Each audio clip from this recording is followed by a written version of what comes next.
Especializada na implantação da gestão por competências, a Inteleto Consultoria nasceu com a missão de oferecer diretrizes para o desenvolvimento de competências e o aumento da performance dos seus funcionários. O modelo de gestão por competências aplicado pela Inteleto baseia-se na experiência empresarial de sucesso do consultor e escritor Pedro Paulo Carboni, referência no tema no Brasil e em outros países. Atuamos com uma equipe de consultores especializados para implantar todo o processo de gestão de pessoas por competências em seus vários módulos: mapeamento, avaliação, seleção e desenvolvimento. Com isso, é possível fornecer meios de desenvolvimento de competência a seus funcionários de forma fácil, flexível e de baixo custo, por meio de uma metodologia inovadora de trilhas de aprendizagem. Além disso, é possível também certificar e reconhecer as competências dos funcionários, utilizando uma plataforma de TI integrada, rápida e intuitiva. Tudo isso permite que o RH tenha em mãos bancos de talentos direcionados às necessidades da empresa. O objetivo da Inteleto Consultoria é ajudar sua organização a desenvolver competências. Conte com a gente para fazer a sua empresa crescer.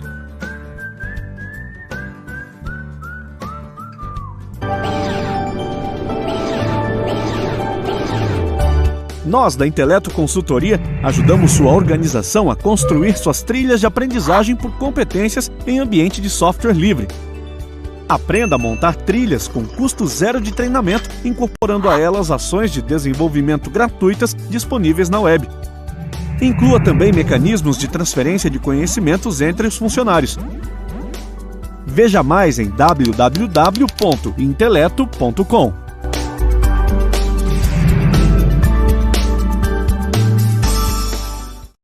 Todas que estão aqui nos acompanhando nesse fórum de desenvolvimento humano, que nós batizamos de Janelas de Desenvolvimento Humano em Tempos de Quarentena. Quero dar boas-vindas a todos, boas-vindas ao nosso ilustre palestrante aqui, André Saito, que está conosco. André, vou dar uns pequenos recados para os nossos ouvintes, viu? Estamos muito felizes em recebê-lo, a gente sabe da tua história, viu? Você é uma pessoa maravilhosa aí, sempre dedicado a essa sociedade tão importante que é a de gestão do conhecimento. Os seus trabalhos nessa área são brilhantes e a gente vai, com certeza, ter uma palestra magnífica. Eu queria preliminarmente lembrar as pessoas que nós estamos agora abrindo o segundo bloco.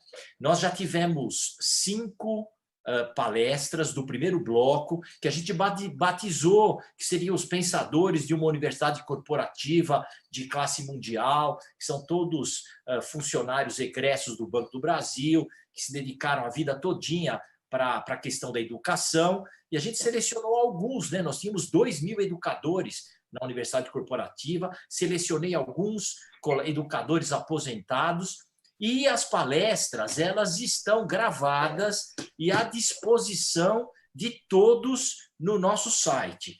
O que isso significa? Que esse seminário está vivo, quem perdeu pode acompanhar novamente essas palestras, o pessoal gostou muito, então fica à disposição de vocês. O segundo bloco, que vai ser aberto aqui pelo nosso querido André Saito, é um bloco que trata de empresários e profissionais de destaque.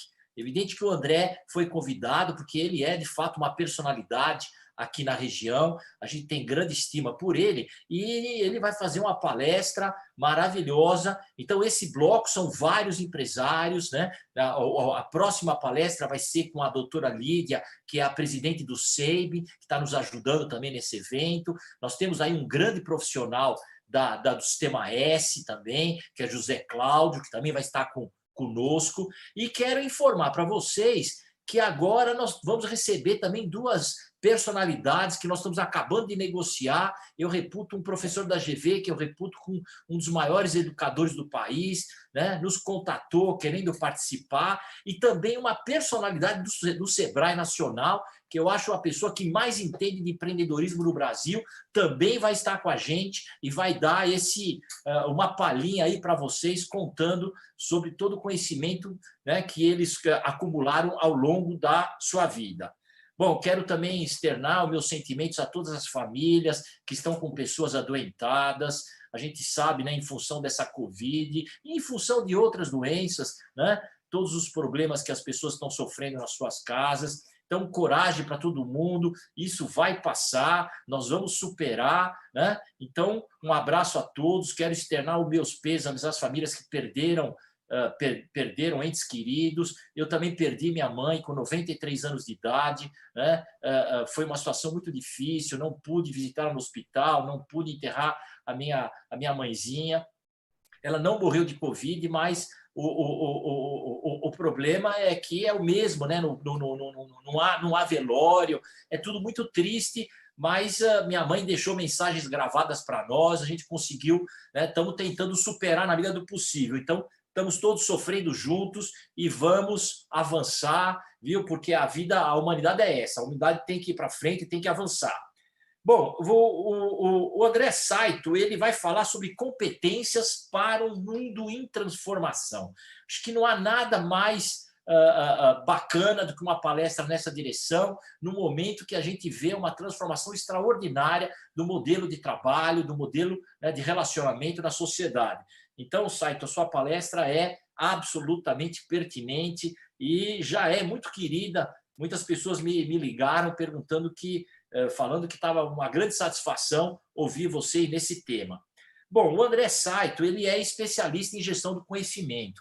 Eu conheci o André pelos trabalhos na SBGC, que por um período eu estive do lado dele, e pude conhecer o comportamento dele, a serenidade, a competência, e ele tem grande conhecimento em outras áreas, como inovação, empreendedorismo, atua como professor, como consultor, como palestrante, há mais de 15 anos, né? Atualmente, ele preside o Conselho Deliberativo da SBGC, né? E ele é PhD em Ciências do Conhecimento, que ele fez no Japão, né? Lá o Japão é um berço nessa área, com Takeuchi e tal. Então, é um cara extraordinário, além de ser mestre de administração de empresas pela Fundação Getúlio Vargas, meu colega de escola, né? Lá na FGV. Então, André Saito, com grande satisfação que a gente te recebe e a palavra agora é sua, tá? Então, boa palestra, meu caro.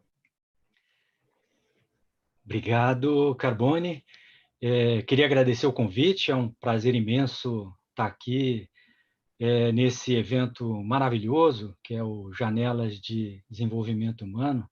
Parabéns pelo trabalho, acho que vem em boa hora, todos nós estamos precisando bastante de uma luz, de uma orientação, de conhecimento, né, para poder enfrentar esse desafio. Queria agradecer também aos participantes que estão aí conosco, uma sexta-feira, 6h, né? Se tiver algum paulista aí, em São Paulo a gente está com um mega feriado de 6 dias, então um agradecimento especial aos paulistas que estiverem acompanhando a gente aqui. Antes de começar, eu queria pedir ao Carbone, ao Felipe, se estiverem aí na escuta, para liberar o compartilhamento de tela, para eu jogar a minha apresentação. André, está liberado. Pode jogar a apresentação. Obrigado.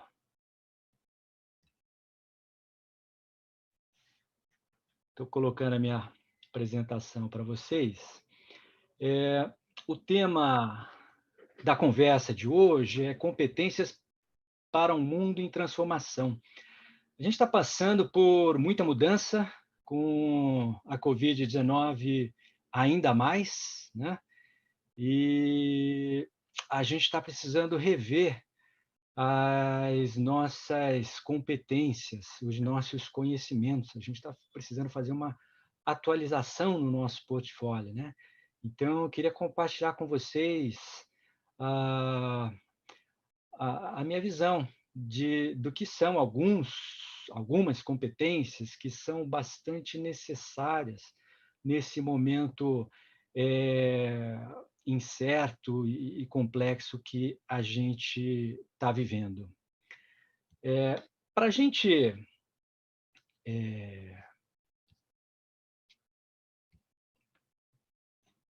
alinhar, para garantir que a gente esteja na mesma página, eu queria lembrar onde é que a gente está nesse momento, né? Que momento é esse que a gente está vivendo? A Covid-19 é uma doença bastante séria. Pela primeira vez na história, praticamente o mundo todo parou, a economia global parou por conta de uma doença. Aqui no Brasil, em particular, a gente ainda está numa curva de crescimento, temos batido recordes de contágio e de óbitos de Covid, então a perspectiva de encerramento ou pelo menos redução, encurtamento desse ciclo ainda é incerta, e isso é muito importante porque a gente estava num momento que o pessoal chamava de mundo da pós-verdade, né? Um mundo de guerra de narrativas, em que a gente não estava dando muita importância para a realidade concreta, né? Importava o discurso e quem conseguia convencer mais pessoas sobre a sua visão, a sua versão da história. A Covid traz um choque de realidade para a gente, né? O vírus não escolhe a quem contagiar se ele contaminar alguém. Se essa pessoa estiver debilitada, vai desenvolver a doença. Se ela tiver algumas condições que facilitem, essa doença vai ser mais séria. E acontece o que a gente está vendo aí no mundo, né? Então, por mais dura que seja essa realidade, é um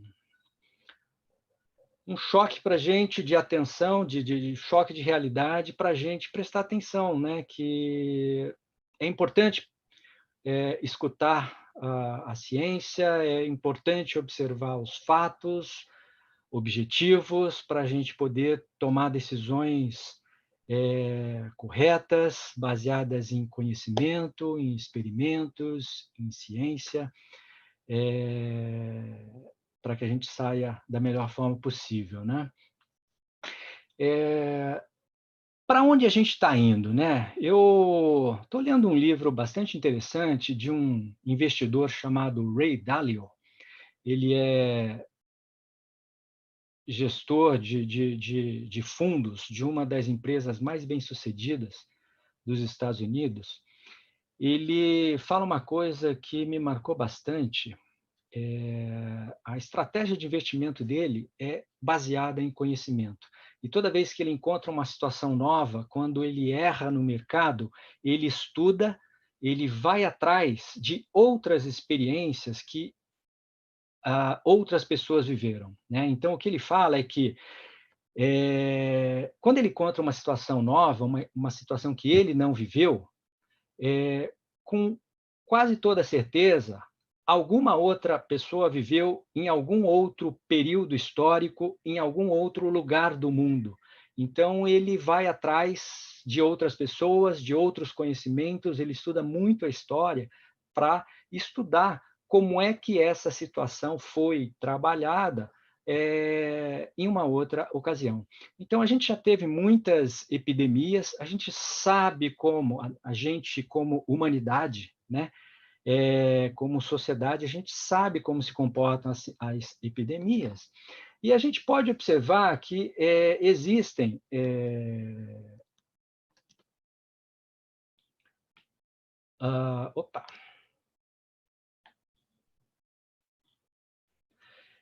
existem estágios muito bem claros, né?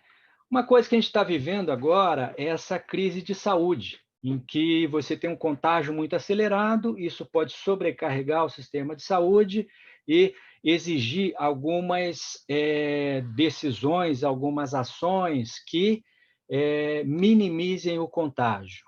Isso, por sua vez, faz com que as pessoas tenham que se retrair, a economia se retrai e a gente acaba tendo uma crise econômica. É nesse momento que a gente está agora, né? Nesse dilema entre cuidar das pessoas, reduzir o impacto da doença e gerenciar a economia, cuidar para que a economia não sofra demais, né? À medida em que o contágio vai caindo, a gente entra num período de retomada, né? Em que a gente vai relaxando as medidas de isolamento, a economia vai retomando e as pessoas vão retornando à normalidade. O que acontece é que tem possivelmente uma retomada do contágio e isso precisa ser muito bem gerenciado, né? Isso a gente vai enfrentar na sequência. Alguns países, como a China, como a Alemanha, como a Coreia, já estão entrando nessa fase de retomada, né? É um outro momento, um outro desafio e uma outra dinâmica. E lá na frente, a gente tem o que o pessoal está chamando de novo normal, né? Nesse período, a gente observa muita mudança de comportamento, mudança de hábitos. A gente está observando, né, desemprego, a gente está observando negócios fechando, e isso acaba mudando a dinâmica econômica. Parece que esta crise é bastante profunda e, por conta disso, a gente vai ter uma mudança mais significativa na dinâmica da economia, na dinâmica social, né? A grande questão é o quão profunda é essa crise de saúde, quão demorada ela é, qual vai ser o impacto disso na economia, e isso vai afetar o que vai acontecer lá na frente. O que acontece? A forma de reagir a isso também é bastante conhecida, né? Esse é um trabalho da consultoria McKinsey, outras consultorias têm modelos parecidos, né? Eles organizam a estratégia de reação à crise em 3 estágios, grosso modo, né?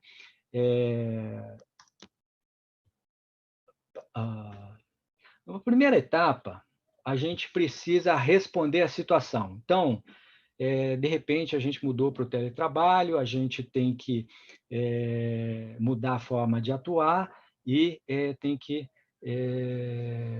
tomar decisões para manter o negócio vivo e continuar operando. Naquela segunda etapa de retomada da economia, quando isso vai acontecer? Como que a gente vai retomar as atividades? São outras decisões, outros arranjos que a gente tem que fazer. Mas, se a gente tomar essa decisão de monitorar o ambiente, acompanhar o que está acontecendo e tomar decisões baseadas em informação boa, informação de qualidade, inteligência, a gente consegue fazer isso de forma adequada. O grande desafio é a última etapa do novo normal, né? Tem gente falando que a gente vai retomar a atividade normalmente e a economia vai voltar ao normal. Tem gente que vai dizendo que não, que vai demorar bastante, a gente vai ter uma crise profunda e isso vai reestruturar toda a economia. Tem gente falando que a gente vai ter um recuo na globalização, países mais nacionalistas, protegendo seus interesses. Tem gente dizendo que, ao contrário, a gente vai ter uma cooperação maior entre os países, porque este é um desafio global, e sem cooperação entre os países, a gente não sai dessa. A verdade é que esse futuro está em aberto. Ele vai depender de escolhas que nós fizermos individualmente e coletivamente, né? Então, pode ser tanto uma coisa como outra e qualquer coisa entre os extremos, né? O crítico aí vão ser as escolhas que a gente faz nesse momento. E como é que vai ser esse mundo pós-pandemia? Eu vou compartilhar com vocês uma visão, é uma visão baseada em conhecimento. Eu tenho trabalhado com gestão do conhecimento há uns 15, 20 anos, e é uma perspectiva que eu conheço melhor. Existem outras, tá? Mas essa é uma perspectiva possível. Isso aqui não é novo, tá? Já vem acontecendo há bastante tempo, mas serve de pano de fundo para o que vem na sequência, né? A gente diz que a gente está entrando na era do conhecimento e tem uma mudança fundamental nessa transição. Na era agrícola, os recursos principais eram terras e mão de obra. Então, detinha poder, detinha influência quem possuía terras, quem controlava mão de obra. A era seguinte foi a era industrial, em que os principais recursos eram máquinas e capital, capacidade de investimento. Nessa era, tinha poder, tinha influência quem possuía máquinas, quem controlava capital. Essa foi a era industrial e a gente está nessa transição da era industrial para a era do conhecimento. O que acontece? Na era do conhecimento, os recursos principais passam a ser tecnologia e inteligência. Cada vez mais a gente observa que tem poder, tem influência quem possui tecnologia, quem controla inteligência, né? E isso gera uma dinâmica completamente nova. Como é que é esse mundo do conhecimento, essa sociedade do conhecimento, essa economia do conhecimento? Eu vou compartilhar com vocês 3 aspectos, tá? O primeiro deles é a prevalência da tecnologia e da inovação, né? Isso começa com a crescente importância da pesquisa e desenvolvimento, da inovação tecnológica, né? Um marco importante foi na transição do século XIX para o século XX. Thomas Alva Edison criou a General Electric a partir de seus inventos. Ele criou o centro de P&D corporativo, passou a investir fortemente em pesquisa e desenvolvimento, e isso gerou um diferencial competitivo muito grande, né? Então, a gente viu o surgimento de diversos setores, né? Energia, eletricidade, eletrônica, computadores, setor químico, farmacêutico, que dependiam bastante de pesquisa, desenvolvimento e inovação.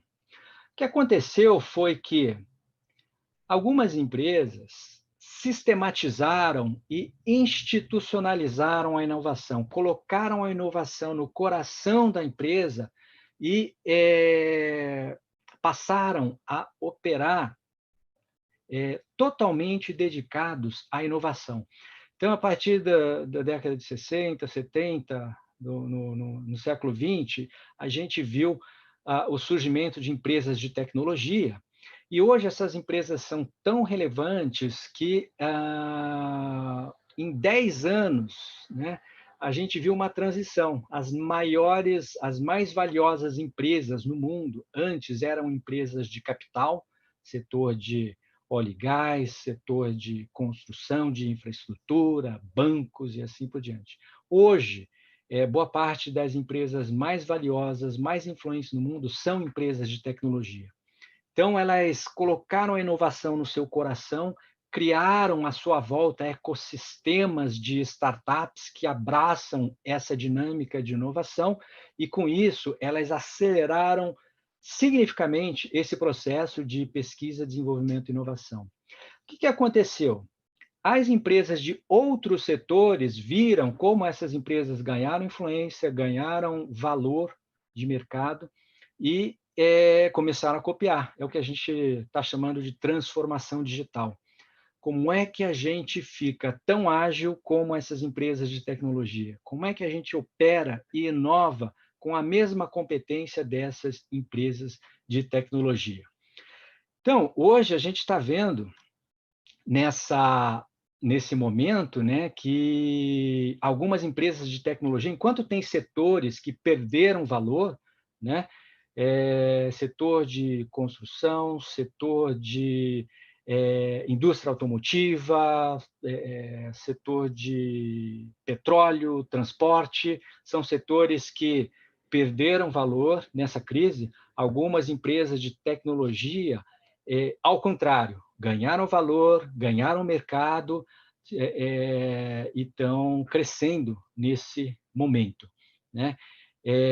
A gente está vendo uma aceleração dessa transformação digital, né? Em 3 meses, a gente viu uma mudança que levaria 3 anos para acontecer antes.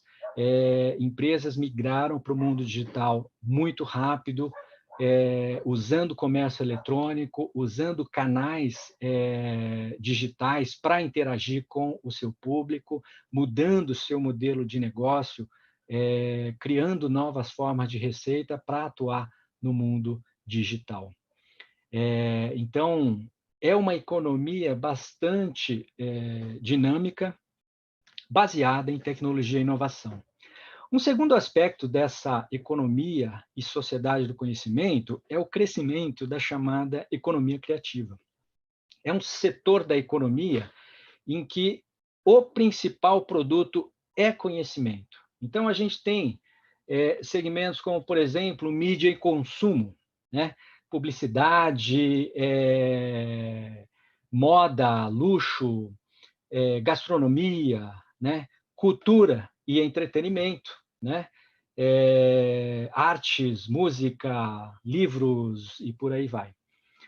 E conhecimento e informação. A crise afetou de formas diferentes a economia criativa, né? Então, se por um lado, por exemplo, restaurantes, gastronomia, turismo, hotéis, viagens, teve um encolhimento muito grande, por outro lado, a gente viu um crescimento do consumo de entretenimento, principalmente entretenimento digital, né? A gente viu uma explosão de lives, de cursos à distância. A gente está vendo aqui um evento maravilhoso, totalmente digital, virtual, né?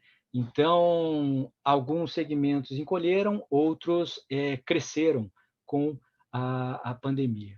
Mas o que é interessante na economia criativa, né? Alguns efeitos, né? Com a economia criativa, a gente tem, por exemplo, o crescimento de importância da chamada economia da atenção, né? Como tem informação demais, conteúdo demais, produtos demais, concorrentes demais, o grande segredo é você conseguir a atenção das pessoas, né? Hoje, o Google, por exemplo, é uma das empresas mais valiosas do mundo, o Facebook também, são empresas de publicidade, e elas têm uma receita tão alta porque elas conseguem a atenção das pessoas e elas conseguem apresentar conteúdos que estão próximos do interesse daquelas pessoas e tem mais chance de despertar a atenção daquelas pessoas, né? A gente vê o surgimento também da economia da experiência. Mais importante do que o valor intrínseco do produto é qual é o impacto que esse produto ou serviço cria na pessoa, né? A economia criativa trabalha não só com conhecimento, mas com emoção também. Que emoção que eu consigo criar nas pessoas? Felicidade, surpresa, aprendizado, satisfação, né? Porque é isso que marca as pessoas e prende a atenção e fideliza essas pessoas, né? A gente tem um surgimento também da chamada economia do cuidado, a economia que cuida das pessoas, né? A gente observou nessa crise que esses elementos foram bastante afetados, né? Por exemplo, de repente a gente se deu conta que tem um segmento da economia dos quais a gente não pode ficar sem, né? Os quais a gente não pode ficar sem, eles não podem parar, né? Saúde, educação, né? Segurança, limpeza e assim por diante. Então, é possível que a gente dê uma maior atenção a esses serviços que cuidam das pessoas, do bem-estar das pessoas, né? E dê um valor diferente a elas. A gente está observando também mudanças na fidelidade. Então, com essa crise, as pessoas estão mudando seus hábitos de consumo. Algumas pessoas estão abandonando marcas, comprando marcas mais baratas, estão comprando marcas diferentes porque a preferida não está disponível, ele não encontra tão fácil, né? Então, a importância dessa economia da experiência deve aumentar.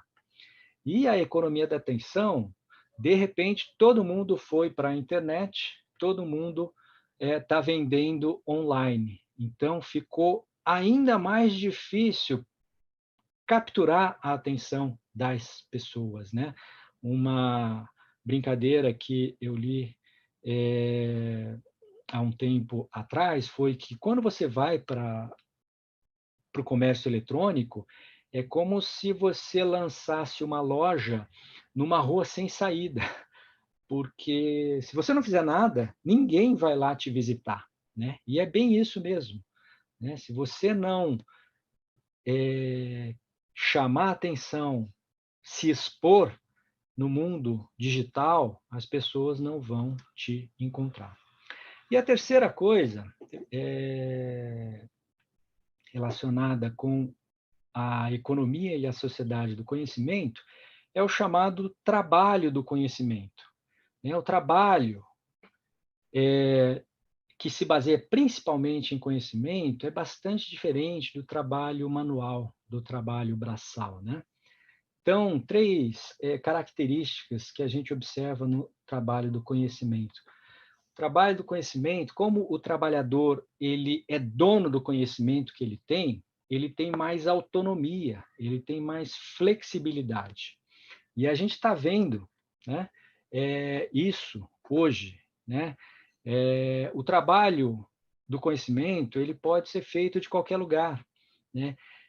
A questão da jornada de trabalho ela deixa de ser tão relevante porque o trabalho do conhecimento depende da capacidade de atenção, a capacidade de criação da pessoa, né? Então, se ela trabalha melhor à noite, se ela trabalha melhor de madrugada ou fim de semana, o importante é que ela esteja concentrada, atenta, inspirada, e isso vai impactar muito mais a criatividade, a produção do trabalho de conhecimento, do que o tempo que ela fica trabalhando.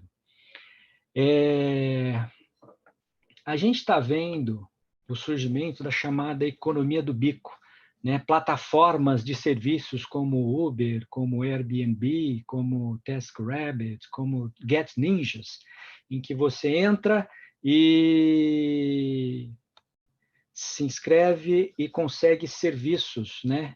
De forma bastante flexível, né? É o que salvou a gente hoje, né? Os entregadores de comida, de produtos, de serviços, é o que manteve a economia funcionando, né? Mas a gente viu que isso tem um grande potencial, isso pode funcionar bastante, e é um desafio para a gente, porque se por um lado isso torna o trabalho mais precário, né? O vínculo trabalhista fica mais tênue, por outro, pode ser uma oportunidade para as pessoas desempregadas, né? Nessa crise, a gente está vendo um aumento do desemprego, pessoas que estão conseguindo manter um mínimo de renda justamente por causa dessas plataformas de trabalho, né? Um terceiro aspecto é a chamada economia colaborativa. Algumas coisas relacionadas à economia colaborativa, né? Economia distribuída, em que a gente leva a produção lá para as pontas, né? Ao invés de produzir de forma centralizada, ter uma logística de distribuição e venda e entregar para o cliente, existe um movimento para produzir localmente, produzir no pedaço final da cadeia de suprimentos, né? Uma demanda importante na crise é a resiliência da cadeia de suprimentos, né? A gente viu que essa cadeia de suprimentos global ela ficou bastante fragilizada com a pandemia. Então, como é que a gente pode tornar cadeias de suprimentos mais resilientes, né, a essas crises? Economia circular, você cuidar não só da produção e consumo, mas também da reciclagem, da destinação do produto. Economia peer-to-peer, em que as pessoas trocam produtos que não usam mais, ao invés de comprar um produto novo, passa a ter uma importância maior, produtos de segunda mão, as pessoas trocam esses produtos. E a economia do acesso, em que as pessoas, principalmente os jovens, a gente observa isso, elas estão menos preocupadas em ter bens, possuir bens, mas sim em ter acesso a esses bens. Então, meus filhos, por exemplo, eles não têm vontade nenhuma de ter carro, né? Isso foi uma surpresa para mim, é engraçado isso. O importante é ter acesso. Quando precisar, pode alugar, pode usar um Uber, mas ter um carro, para quê? Ter uma casa, para quê? Ter eletrodomésticos, para quê? Né? Então, existe um movimento também de trabalhar com acesso a produtos e serviços e não posse desses produtos e serviços. A gente está vendo a influência dessa crise, a crise está acelerando algumas coisas, né? Então, flutuações de demanda. As empresas estão se dando conta que elas precisam ser muito adaptáveis e flexíveis para mudanças bruscas do nível de demanda. Então, contratar, dispensar pessoas, né? Aumentar ou diminuir a mão de obra. E a gente está vendo um experimento com novos arranjos de trabalho, né? Então, reduzir a jornada de trabalho, contratos por período determinado, pessoas que vêm para trabalhar 1 mês, 3 meses, 1 ano e pronto, né? Essas plataformas de trabalho são novas formas de se pensar o acordo, né, de trabalho, né? Então, as pessoas não têm mais empregos, elas têm um portfólio de clientes em que elas vão acessando e aceitando serviços à medida da disponibilidade, do interesse, né? E isso pode mudar bastante a forma como tanto as empresas como o mercado de trabalho, os trabalhadores operam. E assim por diante, né? A gente tem esse horizonte de paradigmas bastante diferentes que podem mudar bastante a economia, né? Então, com essa economia e sociedade do conhecimento, a dinâmica da economia, dos negócios, do trabalho pode mudar bastante. Eu brinco que a gente está precisando aprender a se atualizar e fazer atualizações de sistema operacional, assim como a gente atualiza o computador, atualiza o celular, né? Então, esse momento de crise pode ser um desses momentos em que a gente tem que tomar essa decisão. Tem uma nova versão de mundo disponível, queremos atualizar ou não? Tá? E como é que a gente se prepara para esse mundo, né? O que a gente precisa? Eu queria estar acompanhando o chat aqui da conversa, não estou conseguindo, estou falando demais, mas queria pedir para vocês comentarem ali. Até aqui tudo bem? Tem algum insight interessante, alguma pergunta, alguma questão, alguma curiosidade? Por favor, coloquem lá no chat, tá bom? Vamos lá, como é que a gente se prepara, né? Como eu disse, aqui eu estou puxando para um viés de conhecimento, tá? E eu estou com uma visão de longo prazo. Não é esse conhecimento para essa retomada somente, né? Esse período deste momento e no curto prazo de retomada, uma perspectiva mais de médio e longo prazo, tá? De 2, 3, 5, 10 anos. E são competências mais transversais, né? Eu queria chamar a atenção de 3 coisas que são tendências importantes nessa transição para a era do conhecimento. Uma tem a ver com informação, outra tem a ver com aprendizagem e a terceira tem a ver com inteligência coletiva. Desafio relacionado à informação é essa saturação de informação. A gente tem informação demais hoje. Se a gente comparar o cenário de 20, 30 anos atrás, a forma como a gente se informava era bastante tranquila.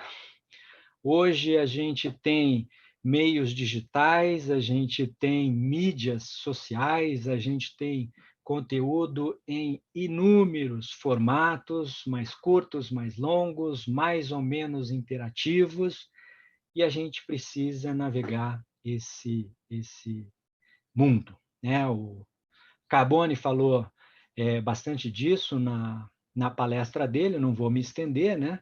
Mas o ponto é que a gente tem que desenvolver a competência de navegar esse cenário complexo de informação.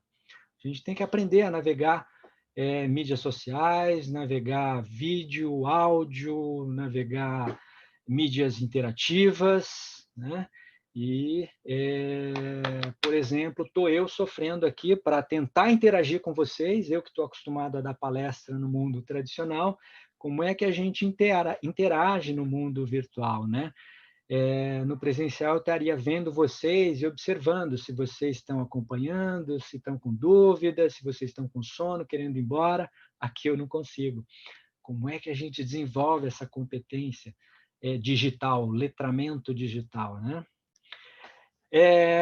Um grande problema que a gente enfrenta hoje é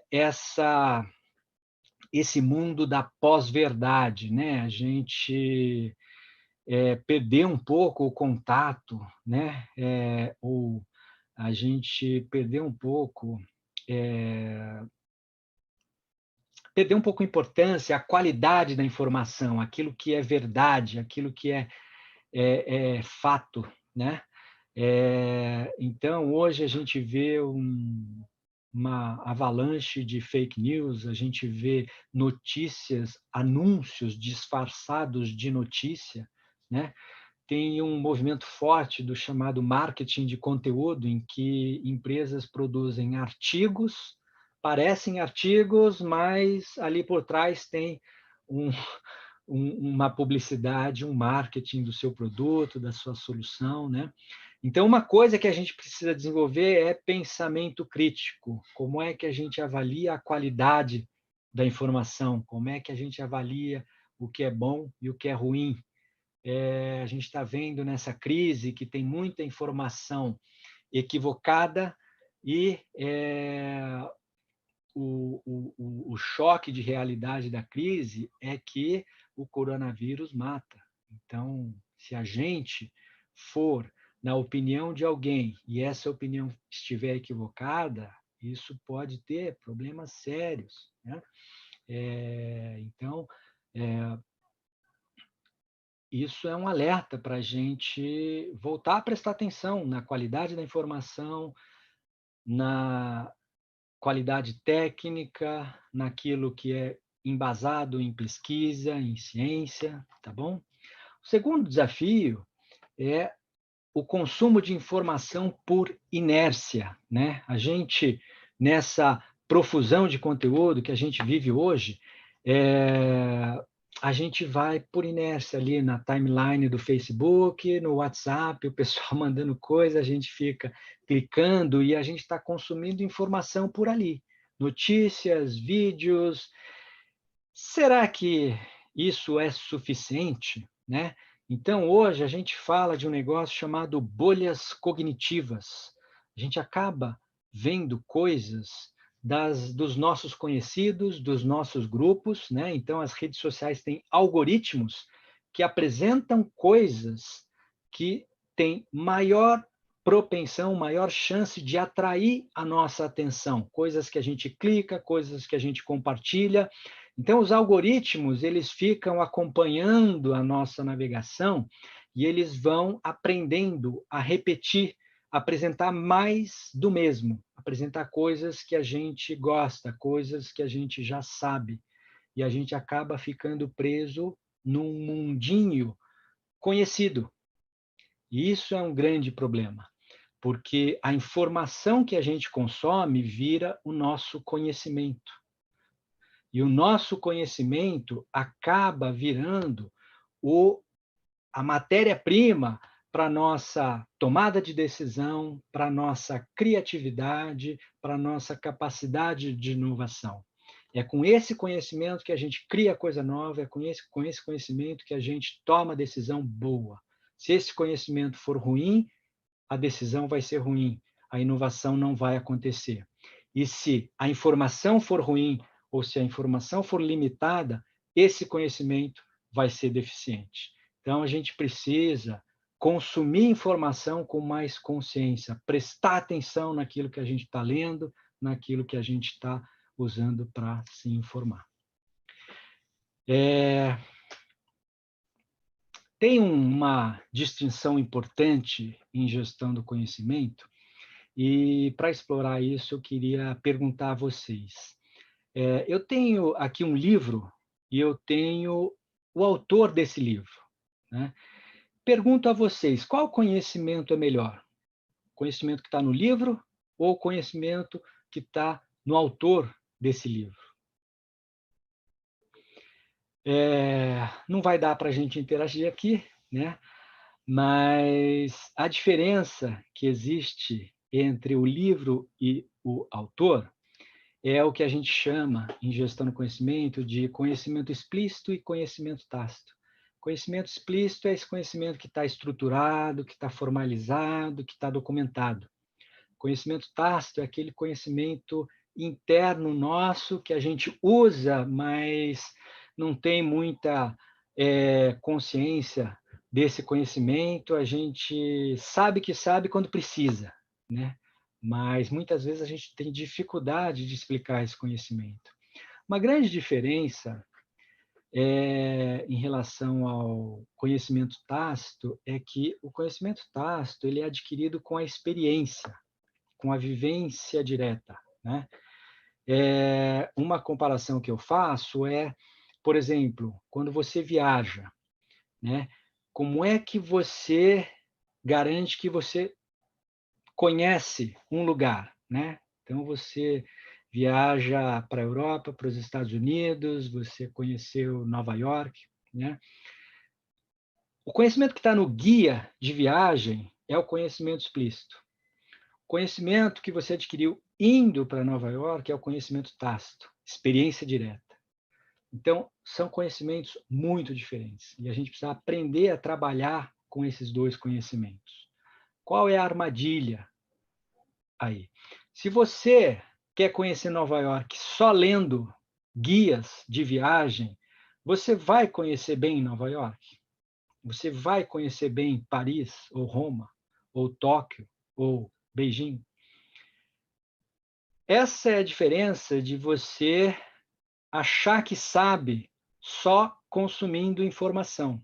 Você tem que incorporar essa informação e vivenciar essa informação. Você tem que ter experiência direta, tá? E essa experiência direta vem com o uso dessa informação. Quando você usa aquilo que você leu, aquilo que você estudou, aí aquilo vira conhecimento tácito, aquilo tem uma outra dimensão dentro de você, tem um outro valor.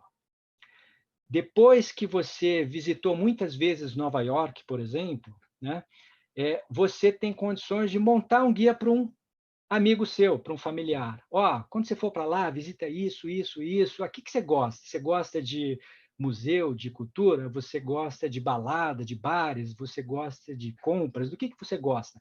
Aí você estrutura o seu conhecimento, transforma isso num guia para alguém. Então, essa dinâmica entre explícito e tácito é o que permite a gente transformar informação em conhecimento. E isso leva ao chamado pensamento complexo. O mundo hoje é complexo. Então, a gente precisa trabalhar a nossa capacidade de gerir toda essa informação. Vou precisar correr um pouco mais. Tempo tá acabando. O segundo ponto que eu queria trabalhar aqui tem a ver com aprendizagem, né? Apesar de a gente ter informação à vontade, no final das contas, as pessoas é que fazem diferença, né? Você ter uma pessoa talentosa, competente, proativa, faz muita diferença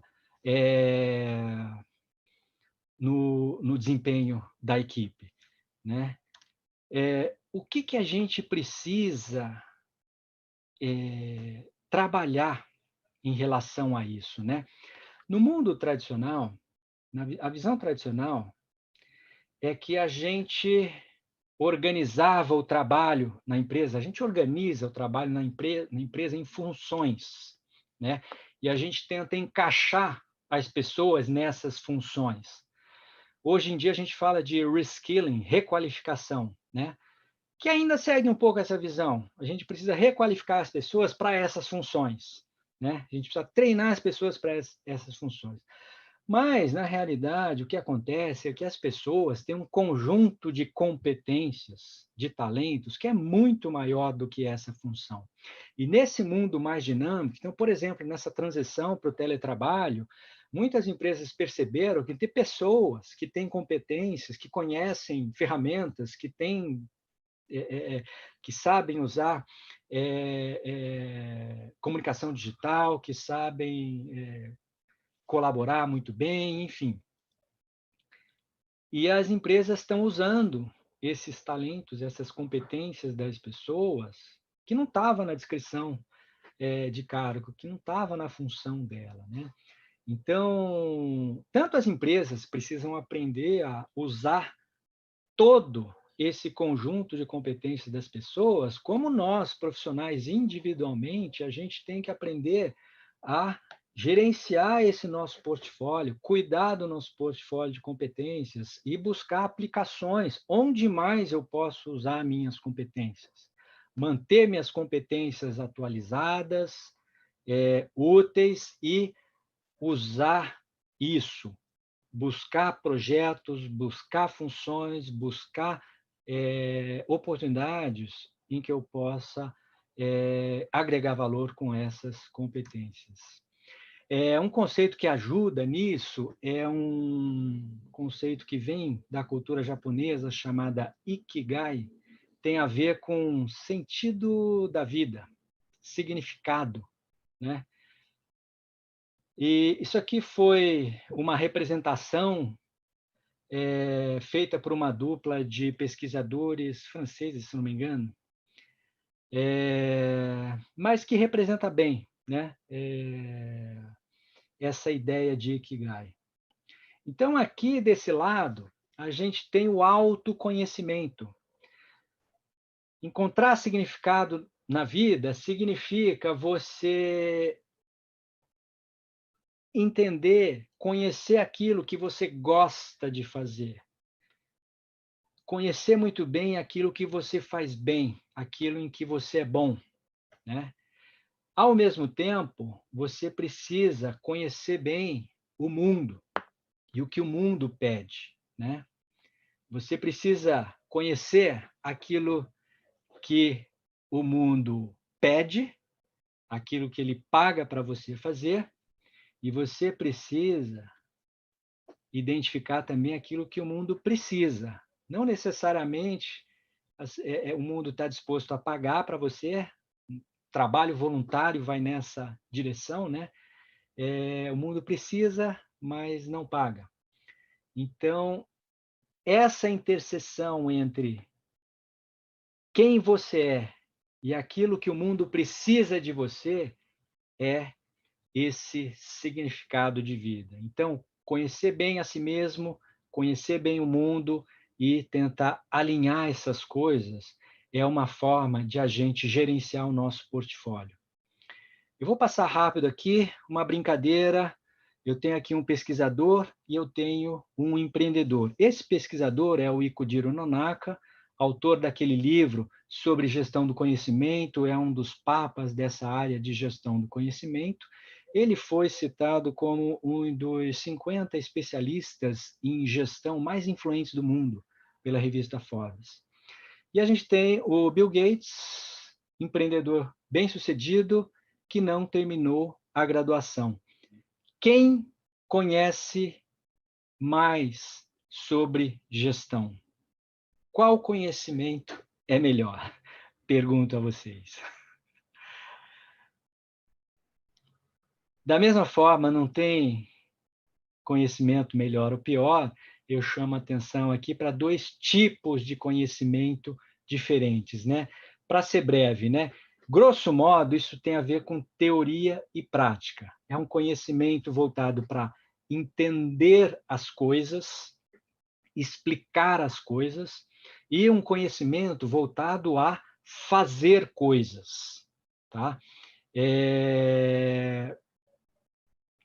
Em educação, em aprendizagem, a gente tem essa discussão também, né? O que é aprendizado? Quando você aprende? Quando você entende alguma coisa ou quando você efetivamente muda o seu comportamento? O que significa aprender alguma coisa? Será que se o seu comportamento não muda, você aprendeu alguma coisa?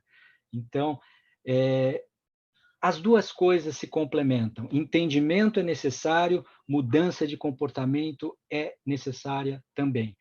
E a gente precisa aprender as 2 coisas. A gente precisa entender as coisas de uma nova forma, a gente precisa fazer as coisas de uma nova forma. Teoria e prática, entendimento, compreensão e comportamento, ação, prática. A gente precisa fazer as 2 coisas. Uma outra coisa é a gente percorrer essa jornada de aprendizado, né?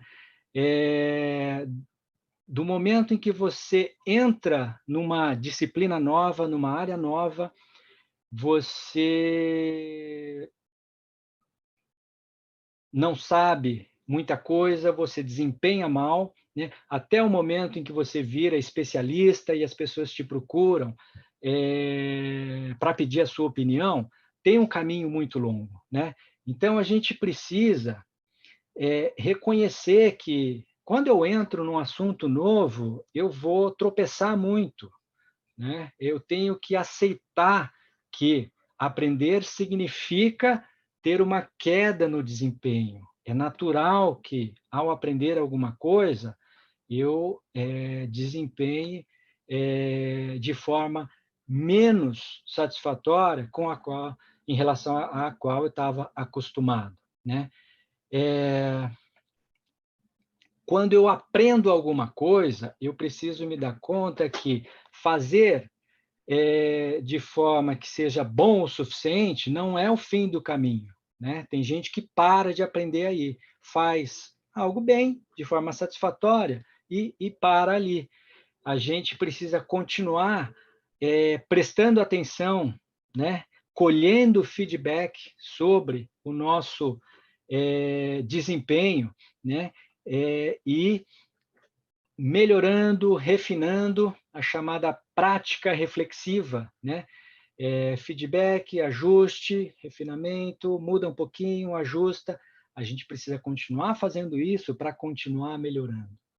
E à medida em que a gente acumula experiência, a gente acumula prática, né? A gente pode chegar a virar um especialista. Então, ao longo dessa jornada, tem dinâmicas diferentes que a gente tem que aprender a navegar.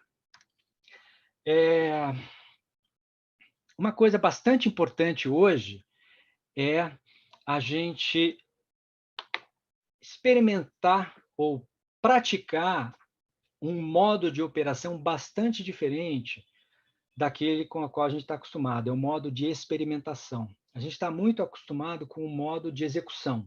A gente aprende alguma coisa e faz. Aprende alguma coisa e faz. Eficiência, eficácia, né? Efetividade.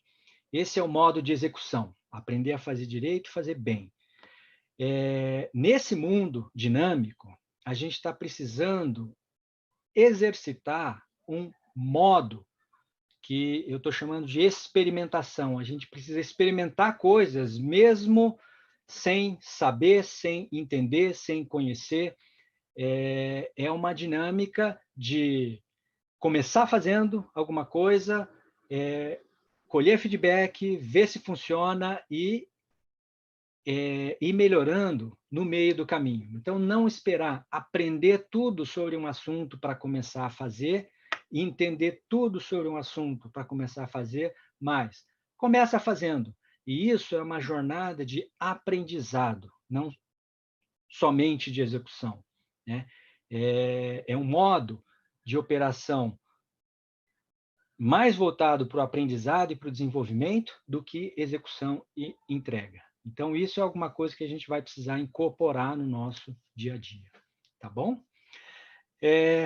Correndo um pouquinho aqui pela terceira questão ligada à economia e sociedade do conhecimento, a gente está vendo o surgimento da chamada inteligência coletiva, né? O que é isso, né? A última brincadeira que eu faço com vocês é essa aqui. Eu tenho um especialista em tecnologia, senhor Bill Gates, fundou a Microsoft, uma das empresas mais valiosas do mundo, ele, a pessoa mais rica do mundo. E eu tenho uma comunidade de desenvolvedores, né, que é uma brincadeira, para quem conhece o mundo de tecnologia.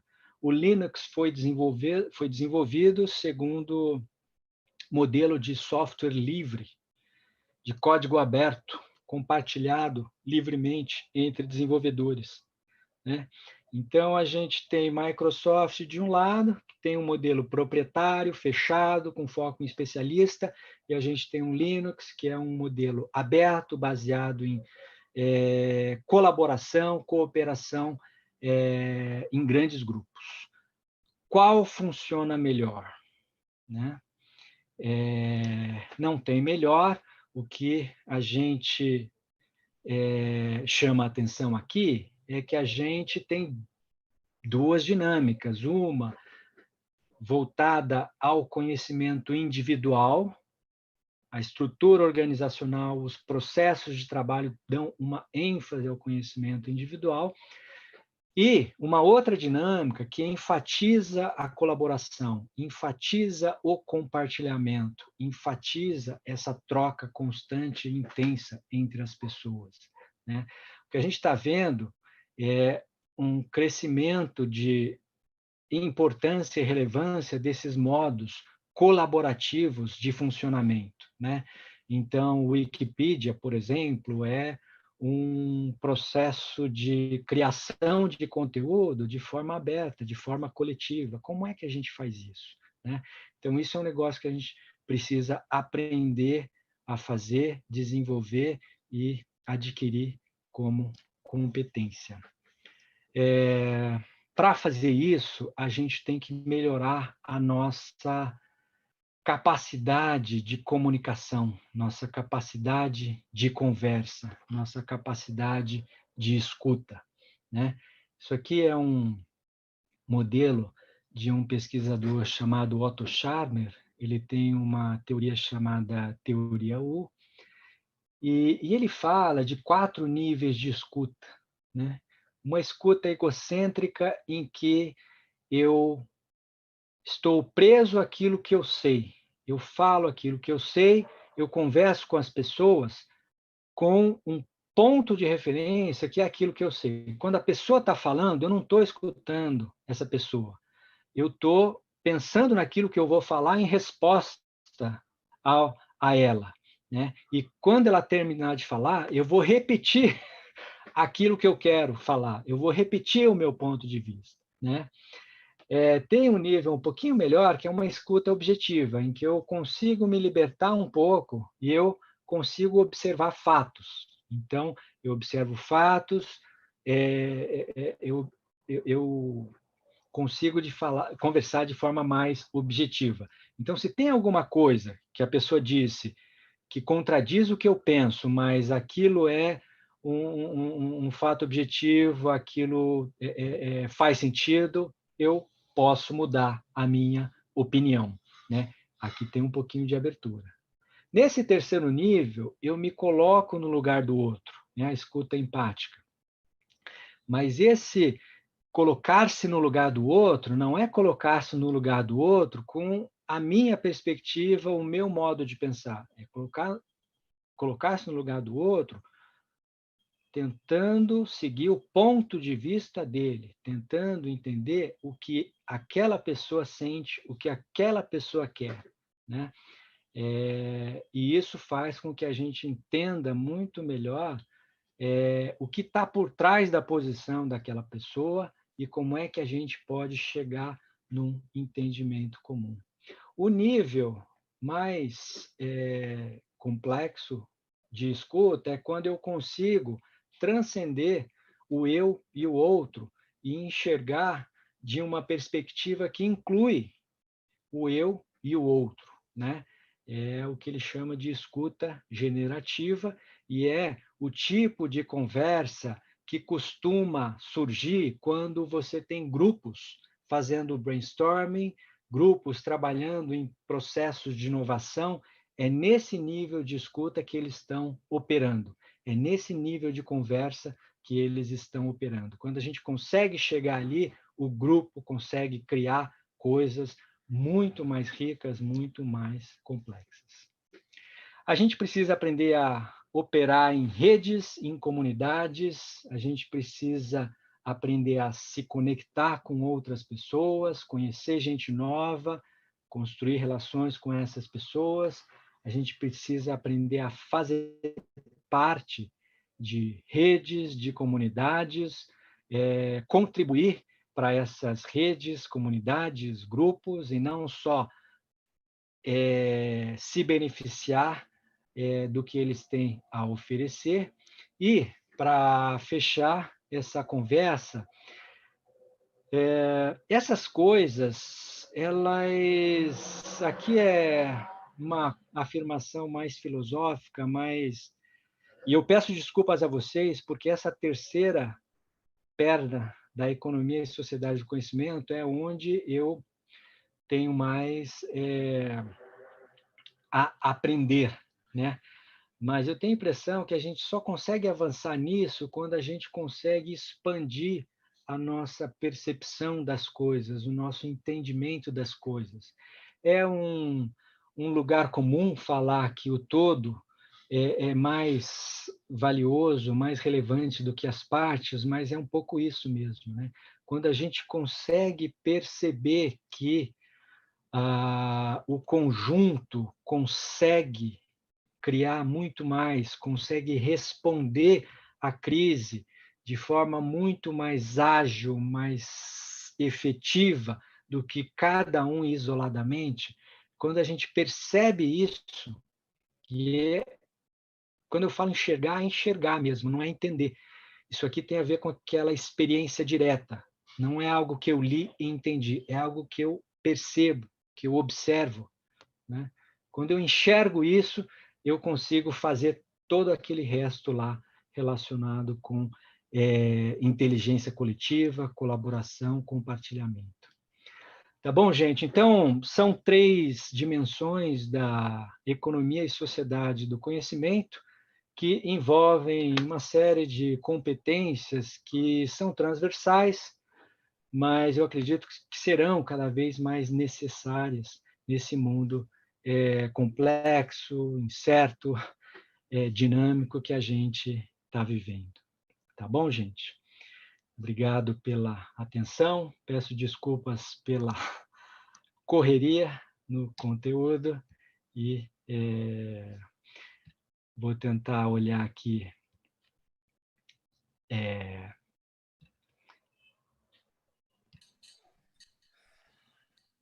André, sua palestra foi uma delícia, né? Suave, gostosa. Engraçado, você tem uma capacidade, cada lâmina que você, cada slide que você ia colocando, a gente ia ficando mais conectado, né?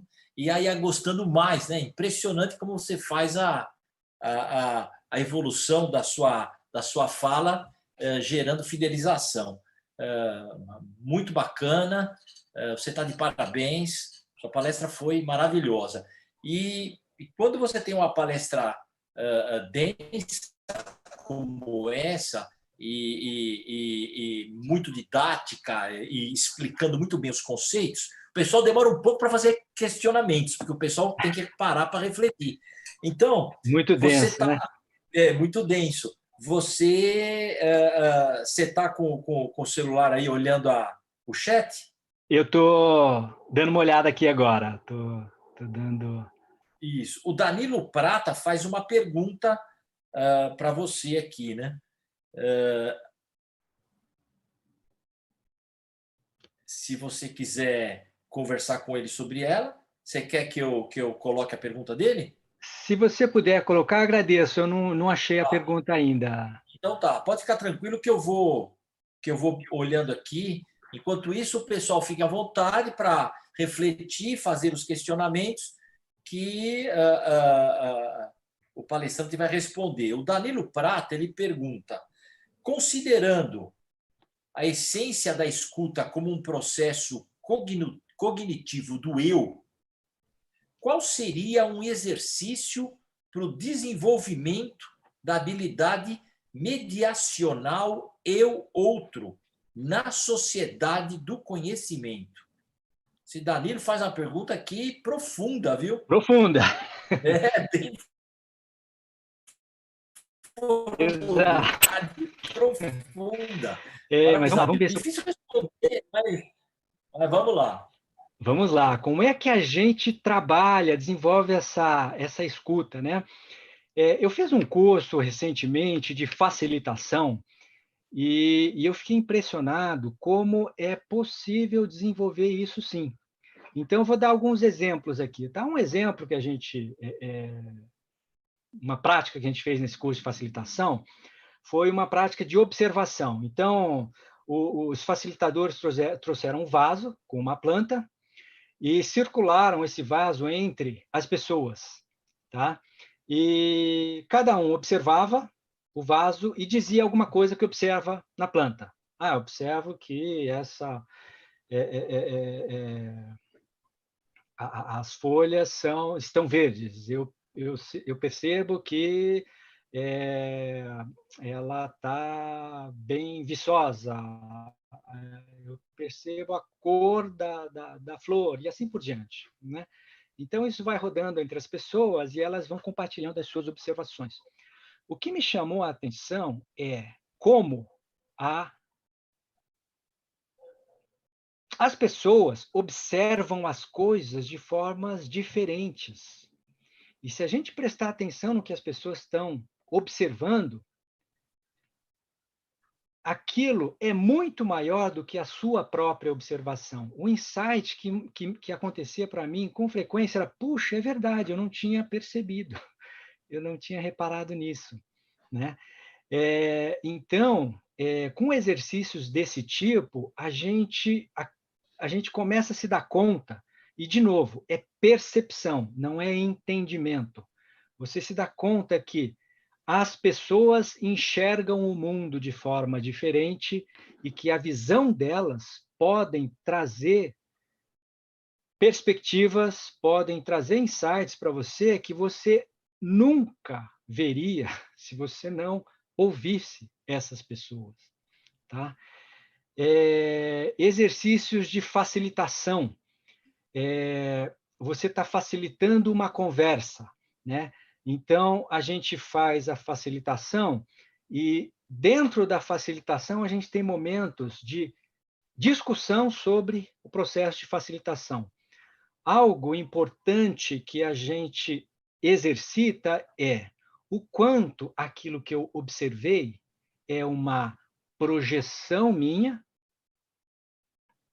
ou aquilo é, de fato, uma realidade. O que eu acabei observando nesses exercícios é que, muitas vezes, as pessoas estão conversando, ou mesmo coisas concretas, objetivas. Aquilo que você observa nas coisas que estão à sua volta, muitas vezes são projeções nossas. São coisas que eu gostaria que fosse assim, ou eu projeto a minha visão de mundo nas pessoas, então alguém fala alguma coisa e eu falo, puxa, aquela pessoa é de direita, né? Ou aquela pessoa é de esquerda, ou aquela pessoa é racional demais, essa pessoa é emotiva demais. Será que isso é verdade? Ou será que aquilo é uma projeção da minha personalidade, da minha forma de ver o mundo, né?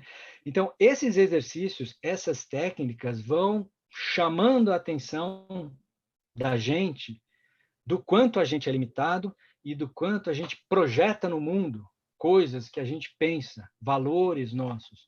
E com isso, com esse exercício, a gente vai desenvolvendo essa capacidade de tentar enxergar o mundo com os olhos do outro, tentar sentir o que o outro está sentindo e tentar ser neutro, né?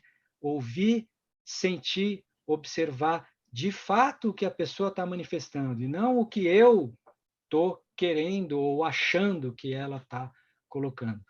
Tem uma diferença muito sutil, mas a diferença existe e a nossa capacidade de perceber isso pode ser desenvolvida, pode ser aprendida, tem técnicas para fazer isso.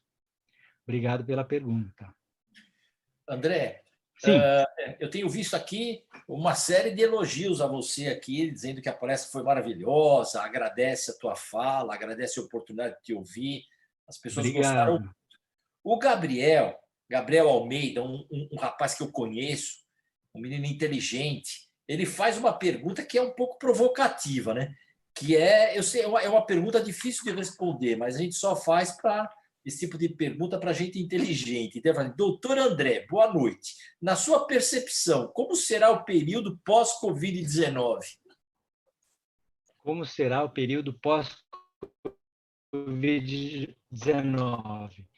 Então, eu vou resgatar aquele esquema de 3 fases, né? Tem uma fase de resposta à crise, que é esse momento que a gente está vivendo. Puxa, como é que a gente se reorganiza aqui para continuar trabalhando, continuar vivendo, continuar fazendo compra, continuar tocando a vida? Tem um próximo momento, que é o momento de retomada, tá? Esse momento de retomada, ele deve acontecer, é o período que vai mais ou menos daqui a uns 3 meses a 6 meses, 1 ano, 1 ano e meio, a gente não sabe ainda quanto tempo vai demorar, mas é um momento em que o contágio cai, a gente começa a voltar à normalidade, e a gente volta ao trabalho, volta ao consumo, volta às compras, volta aos negócios. Algumas coisas vão mudar, outras coisas vão voltar ao que era antes, outras coisas vão mudar profundamente, tá? Esse é um momento importante, por quê? Porque nesse momento intermediário é o momento em que, tem um estudo da McKinsey também, eles estudaram outras crises, e eles observam que empresas resilientes e empresas adaptáveis, elas usam esse momento intermediário para deslanchar. E empresas mais congeladas, né, mais engessadas, e empresas mais conservadores, com mais receio de tentar coisas novas, elas acabam perdendo espaço, perdendo mercado, encolhendo, reduzindo. Tá? Então, o que acontece? Na primeira fase, a gente já percebe uma diferença. Empresas que são mais flexíveis, adaptáveis, elas fizeram a transição para o teletrabalho mais fácil. Né? Então, empresas que faziam gestão do conhecimento, empresas que tinham uma cultura de colaboração, que tinha uma dependência menor de hierarquia, um processo mais flexível de tomada de decisão, né? Elas fizeram uma transição mais tranquila para o teletrabalho, para o trabalho remoto. No período intermediário, as empresas que olham para frente, que experimentam coisas novas, elas vão entrar em novos mercados. Então, teve empresa que começou a produzir produto novo, começou a vender de um jeito novo, criou loja virtual, começou a vender por assinatura ao invés por produto, está experimentando coisas novas. Essas empresas que estão experimentando, elas vão encontrar as oportunidades que hoje não estão muito visíveis, mas que elas vão se consolidar no terceiro estágio. No terceiro estágio, a gente vai ver negócios muito diferentes do que a gente tem hoje. A gente vai ter dinâmicas de trabalho muito diferentes. Isso vale tanto para profissionais, nós como profissionais, como para empresas, organizações. Tá? Nesse terceiro estágio, a gente, por exemplo, eu tenho a impressão que o trabalho remoto veio para ficar, né? Ensino à distância veio para ficar, times virtuais vieram para ficar, eventos virtuais vieram para ficar, né? Quem conseguir criar mecanismos de treinar pessoas, capacitar pessoas, trabalhar, profissional do conhecimento que consegue trabalhar de qualquer lugar, imagina, hoje, ou com esse novo mundo, se o trabalho pode ser feito de casa, à distância, a empresa que consegue trabalhar bem e o profissional que consegue trabalhar bem nesse ambiente, ele não precisa estar em São Paulo, numa metrópole, numa capital, ele pode morar no interior. A empresa pode contratar gente do mundo inteiro, pode contratar gente do interior, de outros estados, do mundo inteiro. A barreira aí passa a ser língua, passa a ser cultura, né? Mas o leque de opções passa a ser muito maior, né? Então, você passa a concorrer como profissional com gente não só da sua cidade, mas do país todo, dependendo do negócio, dependendo do setor, com gente do mundo inteiro. É um outro mundo. Então, quem é mais resiliente, quem é mais adaptável, mais inovador, vai perceber essas coisas primeiro e vai se posicionar melhor no terceiro estágio. E no terceiro estágio, o terceiro estágio não está escrito na pedra. O terceiro estágio ele vai depender justamente dessas pessoas que enxergam oportunidades e aproveitam e constroem negócios, constroem carreiras em cima dessas oportunidades. O mundo, no pós-Covid, nesse terceiro estágio, ele vai depender do quão inovadoras e empreendedoras forem as pessoas e as empresas nesse estágio do meio. Tá bom? André, temos ainda aqui algumas perguntas. O colega aqui, Lucas Dal Soto, ele faz uma pergunta aqui interessante. Eu já estou imaginando a angústia que ele tá vivendo nas organizações, aí por onde ele deve ter trabalhado. Ele pergunta para você o seguinte, ó, você acha que as empresas e organizações, né, de uma forma geral, elas conseguem enxergar a capacidade adaptativa dos seus colaboradores? Claro que para enfrentar essas crises que estão aí, ou será que esse tipo de colaborador ele vai mesmo acabar sendo taxado pela equipe, né, como alguém que pensa fora da caixa e aí vai ser recriminado? Como é que você vê essa questão? As empresas estão preparadas aqui no Brasil, por exemplo, para poder enxergar essa capacidade adaptativa dos seus funcionários? Infelizmente, eu acho que não. Assim, boa parte das empresas são bastante tradicionais, né? Então, eu falei de dois modos de operação. O modo de operação de execução, fazer bem aquilo que você foi designado a fazer, né? Então, as empresas criam processos e querem eficiência e eficácia das pessoas. Elas treinam as pessoas para fazer aquilo, fazer bem feito, a mesma coisa, tá? Então, boa parte das empresas, elas são bastante tradicionais nesse sentido, né? E rígidas, né? Não dão muito espaço para essa capacidade adaptativa das pessoas, né? Algumas empresas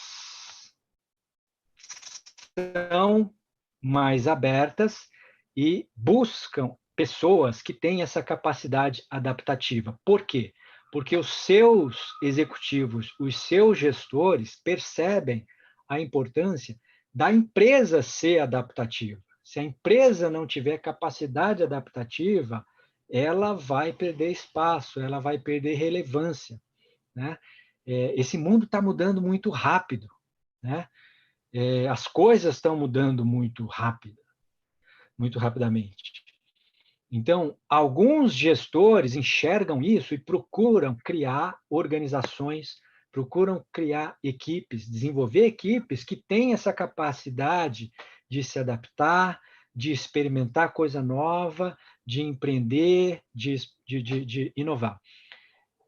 Esses gestores dessas empresas que perceberam essa necessidade, elas buscam pessoas que têm essa capacidade, né? Então, startups, elas são criadas com esse mindset e, em geral, as startups contratam pessoas que têm esse perfil, essa capacidade de adaptação. Por isso que a gente tem olhado muito para o modo de gestão, o modelo de gestão das startups, né? As startups têm um modelo de gestão que é mais dinâmico, que é mais inovador, que é mais aberto, que é mais voltado à experimentação, que é mais colaborativo. Por quê? Porque elas estão num ambiente em que elas têm que aprender rápido. Então, modo de execução e modo de aprendizado, né? As startups operam num modo de aprendizado, aprendizado sobre o mercado, sobre o cliente, quais são as necessidades, aprendizado sobre as soluções que ela oferece, sobre os seus produtos, né? É esse modo de experimentação. É esse modo de operação voltado a aprendizado, voltado à experimentação, que as empresas tradicionais precisam aprender a fazer também. O modo de execução, de fazer bem feito a mesma coisa, ele congela as empresas. Então, essas empresas que estão muito presas a esse modo de operação, elas vão perder relevância. E essas empresas mais dinâmicas vão ganhar espaço. A gente vê isso no serviço público também. Então, tem alguns órgãos, algumas áreas que estão falando de inovação, que estão criando laboratórios, que têm experimentos, que têm hackathons, e tem pessoas, tem servidores que estão procurando trazer essa dinâmica para o serviço público também. Eu tenho a impressão que isso vai chegar no serviço público também, e a gente vai precisar, vai ver mais disso. André, você sabe que nós temos aqui dois artistas plásticos aqui ouvindo sua palestra. E dois artistas plásticos famosos. Obrigado. Aqui, né? Um é o Malu Militão, aqui de Brasília, e o outro é o Carlos Dobbin, que foi meu amigo de Banco do Brasil, mas é um grande artista plástico e hoje mora no Rio de Janeiro. O Dobbin te pergunta o seguinte: as pessoas, né, o público eles demandarão novas empresas, novos produtos e novos serviços, ou será o contrário? É as empresas que comandarão mudanças na mente do consumidor.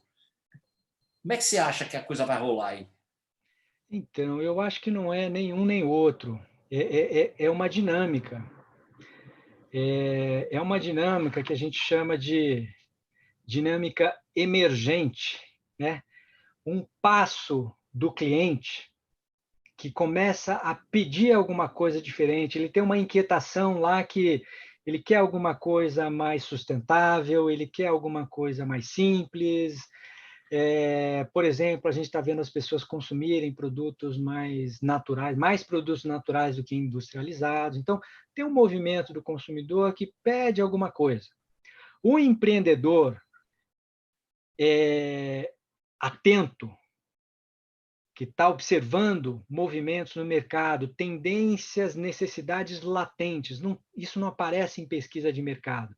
Isso aparece da sensibilidade das pessoas, né? Aquela coisa do conhecimento tácito, da experiência direta. Tem a ver com empatia. Você desenvolve essa sensibilidade, você percebe isso, e o empreendedor ele vai lá e formata um produto que atende àquela necessidade, né? O pessoal brinca que o Steve Jobs não fazia pesquisa de mercado, né? Mas não é que ele não dava valor para o que o cliente quer, é porque ele tinha uma sensibilidade, a equipe dele tinha uma sensibilidade tão apurada que ele conseguia manifestar um produto que o próprio cliente não saberia explicar se ele tivesse num focus group tradicional de pesquisa de mercado. Então, eu acho que tem uma dinâmica aí. Tem uma necessidade latente que, de uma forma muito sutil, o cliente manifesta, tá? E o empreendedor perspicaz, ele percebe isso e manifesta num produto, num serviço, numa empresa que entrega aquilo para o mercado, oferece alguma coisa que o cliente olha e fala, nossa, que legal, existe isso, é disso que eu precisava. E uma coisa alimenta a outra. Então, eu acho que nem um nem outro. É um movimento dos dois lados. Obrigado pela pergunta, muito, muito boa. Muito boa.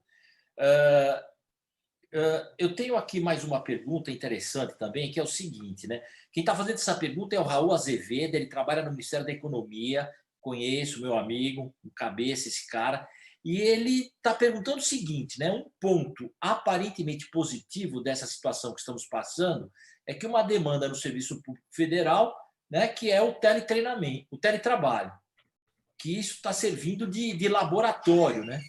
E aí ele arremata, o teletrabalho é um caminho sem volta para a administração pública ou não? Pois é, eu sou suspeito para falar, mas eu acho que sim, tá? Principalmente para trabalho do conhecimento, trabalho intelectual, existem poucas barreiras ao trabalho presencial, né? Eu sei que não é tão trivial isso, né? Mas, por exemplo, eu mesmo sinto dificuldade, eu dou aulas, né? No começo da pandemia, tinha um curso que foi desenhado para ser presencial e, de repente, começou o isolamento. E eu falei, pô, vamos cancelar. Não dá para fazer, porque é um curso, na verdade, é um workshop. Então, tem atividades, tem dinâmicas, tem trabalho em grupo. Eu falei, não dá para fazer isso online, né? Mas o pessoal insistiu, o pessoal falou, não, vamos fazer, o pessoal quer, a turma está formada, vamos lá. E saiu o curso, a gente fez as dinâmicas, a gente fez discussões e deu para fazer, né? E eu tenho pesquisado, eu tenho experimentado a dinâmica da experimentação. A gente está experimentando aqui um novo formato de evento, né? De palestras, de interação. Eu vi que dá para fazer coisas, dá para fazer dinâmicas de ideação, de brainstorming à distância. Dá para fazer sessões de prototipação. Prototipação é quando você tangibiliza uma ideia. Eu não imaginava que dava para fazer isso remoto. Na minha cabeça, tinha que botar as pessoas na mesma sala e o pessoal ia prototipar ali na sala, com coisa física. Não dá para fazer à distância. E não, dá para fazer prototipação de maneira remota. Então, a gente está aprendendo muita coisa, a gente está aprendendo ferramentas, a gente está aprendendo uma linguagem nova, a gente está aprendendo técnicas, né? Mas essa pandemia e esse isolamento acabou forçando a gente a experimentar coisas novas, né? Mais ou menos que nem você usar internet banking ou você fazer compra eletrônica. Enquanto você não faz, fica um receio muito grande. Depois que você faz uma vez e vê que não é um bicho de 7 cabeças, é difícil, né? Minha mãe, até hoje, ela não gosta de usar internet banking. Mas depois que você faz uma vez, puxa, funciona, dá para fazer. Compra eletrônica, a mesma coisa, né? Então, a gente vai desenvolver soluções, e aí, de novo, essa dinâmica, né? É a necessidade ou é a oferta que leva à inovação? As duas coisas. As pessoas, os profissionais e as organizações têm uma necessidade de novas ferramentas. Empreendedores, startups estão criando soluções e ferramentas que vão facilitar dinâmicas que a gente não imaginava possíveis serem feitas remotamente. Então, principalmente para trabalho intelectual, eu acho que é um caminho sem volta. A gente vai pensar duas vezes antes de fazer reuniões presenciais. Hoje é muito fácil abrir uma sala e conversar com as pessoas, né? Eventos, a gente está aprendendo a fazer eventos virtuais também, cursos, treinamentos virtuais. A gente vai usar cada vez mais essas ferramentas e não digo que tudo vai ser virtual. O presencial ainda é importante, o olho no olho ainda é importante. Não vai sumir isso, absolutamente. Mas a gente vai ter uma flexibilidade e um leque de possibilidades muito maior com o virtual. Eu acho que é um caminho sem volta. E para a gente encerrar, esse tema gestão do conhecimento é apaixonante, né? Eu me recordo que quando eu me deparei com o livro do Takeuchi, do Nonaka, há muitos anos atrás, mudou o meu roteiro de formação, né? É assim mesmo, né? Então, quando a gente se depara com essa abordagem, a gente muda, né? Então, eu quero encerrar com duas perguntas aqui, que são perguntas pessoais, mas eu acho que pode servir para todo mundo. A Sandra Oliveira pergunta: doutor André, onde posso construir meu conhecimento nessa área? Há mestrado, pós-graduação? Ela pergunta aí. Se o Márcio Quaresma, ele pergunta o seguinte: como eu posso melhorar o meu processo pessoal de transformação do conhecimento tácito e explícito? A pergunta dele também é uma pergunta capciosa, né? Ele tem metodologia para melhorar isso? Então, a gente encerra a sua brilhante apresentação com essas duas perguntas para atender a Sandra e o Márcio Quaresma. Obrigado, Carbone, obrigado, Sandra. Mário, né? Quaresma. Pelas perguntas, eu diria que dá para estudar, sim, né? A própria SBGC, Sociedade Brasileira de Gestão do Conhecimento, promove alguns cursos que procuram trabalhar essas coisas, né? Procuram desenvolver essas novas competências, mas tem outras organizações, instituições profissionais, o próprio Carbone faz isso, né? O trabalho dele com trilhas de aprendizagem. O que a gente está vendo é que a gente está observando uma transformação na dinâmica de aprendizagem. As pessoas estão aprendendo não só na sala de aula, não só com o professor e instrutor, mas elas estão aprendendo em qualquer lugar, elas estão aprendendo de diversas formas, com mídias diversas, né? Então, tem outras formas de construir isso. Então, tem gente trabalhando na construção dessas trilhas de aprendizagem, procurando levar conteúdo e atividades de aprendizagem que desenvolvem esse entendimento ou essa competência de funcionar de forma diferente, né? Agora, esses novos métodos, essas novas técnicas são coisas assim relativamente novas, são coisas com as quais a gente não está tão acostumado. Então, eu mesmo, por exemplo, tem muita coisa que eu fui aprendendo na prática. Conhecimento tácito é assim, se aprende fazendo. Então, métodos de facilitação. Eu tenho esse conhecimento tácito, mas eu ainda estou trabalhando para estruturar isso e deixar isso didático, de forma que alguém possa ler sobre ou aprender sobre de forma mais rápida, né? Então, eu acho que tem um aprendizado coletivo nosso, né? Mas tem cursos, né? Esse curso de facilitação que eu fiz, eu achei sensacional, desenvolve bastante esse aspecto de inteligência coletiva, colaboração, como é que a gente pensa como um grupo e não individualmente. É uma coisa meio esquisita, né? Como é que a gente pensa como grupo, pensa coletivamente, como é que a gente conecta os nossos cérebros e pensa como se fosse um multicérebro.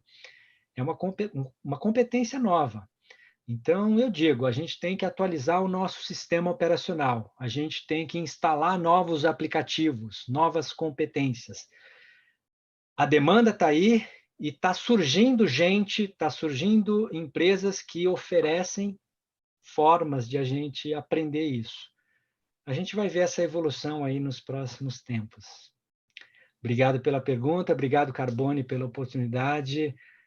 Foi um prazer imenso essa conversa, essa oportunidade. André, o prazer foi todo nosso. E antes de você ir embora, olha, quem que a gente convidou para vir depois de você? Tudo isso foi pensado e nós não combinamos, André. Eu falei, eu vou trazer o cara aqui que eu entendo como um dos maiores especialistas em gestão do conhecimento aqui no Brasil. Né? Falei, pô, então esse cara vem aqui com uma experiência maravilhosa, uma capacidade didática brilhante, e depois nós vamos trazer aqui quem eu reputo a maior empreendedora brasileira, que é a Lídia Abdala, presidente do Grupo Sabin.